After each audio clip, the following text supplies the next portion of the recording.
एक बार फिर स्वागत है आपके अपने यूट्यूब चैनल आरसी एलएलबी में।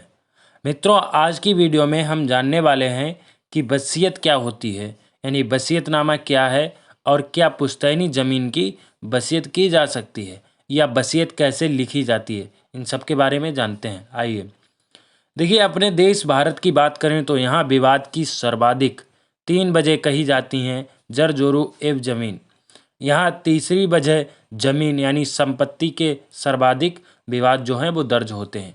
और इसी वजह से प्रॉपर्टी के लिए बेटा बाप को बाप नहीं समझता, दो भाई आपस में लड़ने मरने को तैयार रहते हैं।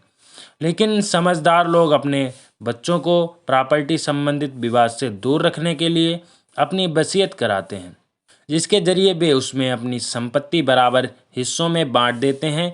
कई बार ऐसा भी होता है कि अपने किसी प्रिय बच्चे को अधिक हिस्सा देते हैं एवं दूसरों को कम। तो कुछ लोग अपने उत्तराधिकारियों को संपत्ति के लायक ना समझते हुए दूसरों को वसीयत कर देते हैं और उन्हें संपत्ति से जो उनके पुत्र हैं उन्हें बेदखल कर देते हैं। आइए अब जानते हैं कि वसीयत क्या होती है, इसके लाभ क्या हैं या यह कैसे लिखी जाती है। इन सभी विषयों पर आज की वीडियो में विस्तार से चर्चा करने वाले हैं। इसे पूरी तरह से समझने के लिए बने रहिए वीडियो के अंत तक। दोस्तों, सबसे पहले जान लेते हैं कि वसीयत क्या होती है।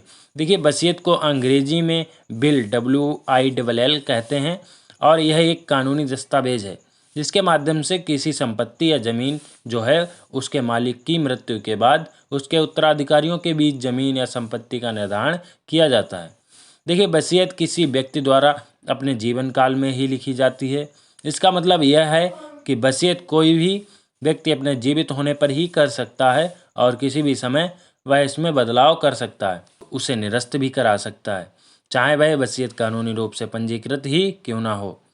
देखिए, भारतीय उत्तराधिकार अधिनियम 1952 की धारा 2 के फर्स्ट पैरा में दिया गया है, जब कोई व्यक्ति अपनी इच्छा से अपनी चल तथा अचल संपत्ति का अधिकार अपनी इच्छा अनुसार किसी व्यक्ति को सौंपता है तो वह वसीयत करना कहलाता है। आइए अब जानते हैं कि वसीयत कौन करता है। देखिए, वसीयत करने के लिए दोस्तों सबसे पहली शर्त तो यह है कि वसीयत करने वाला व्यक्ति बालिग होना चाहिए, यानी उसकी उम्र न्यूनतम 21 वर्ष हो चुकी हो और वसीयत का लिखित में होना अति आवश्यक है। इसके साथ ही वसीयत पर वसीयत करने वाले व्यक्ति के साथ 2 गवाहों के हस्ताक्षर होना भी अनिवार्य है। यहाँ पर यदि ऐसी कंडीशन आती है कि वसीयत करने वाला व्यक्ति शारीरिक रूप से स्वस्थ ना हो तो वसीयतकर्ता की मौजूदगी में उसकी इच्छा से कोई व्यक्ति उसके स्थान पर वसीयत कर हस्ताक्षर कर सकता है। इसके साथ यह भी जान लेते हैं कि वसीयत लिखी कैसी जाती है, how a will in writing. दोस्तों, सबसे पहले तो ये जान लीजिए कि वसीयत का कोई निर्धारित फॉर्मेट नहीं है।